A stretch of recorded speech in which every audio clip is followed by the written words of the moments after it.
Bonjour, bienvenue. Aujourd'hui, je vais vous parler des actes de l'administration.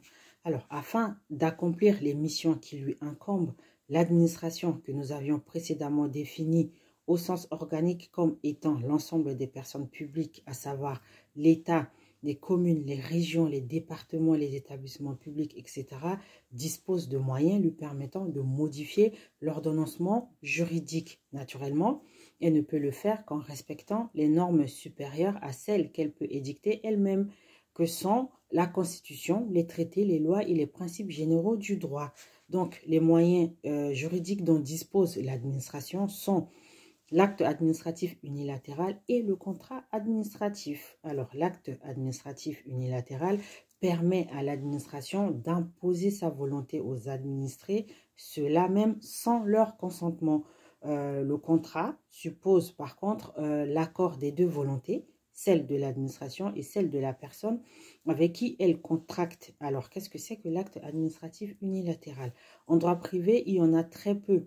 C'est le cas, par exemple, de la reconnaissance d'un enfant ou de la rédaction d'un testament.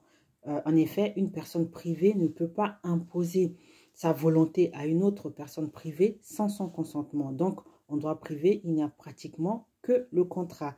En droit public, en revanche, l'acte administratif unilatéral occupe une place très importante car il a la triple qualité d'être à la fois un acte juridique qui est administratif et unilatéral. Alors, c'est un acte juridique car la volonté de son auteur est de modifier l'ordonnancement juridique. Alors, c'est un acte unilatéral parce que la volonté de modifier cet ordonnancement juridique émane de la seule volonté de l'administration. Elle n'a pas besoin pour cela de l'accord des administrés.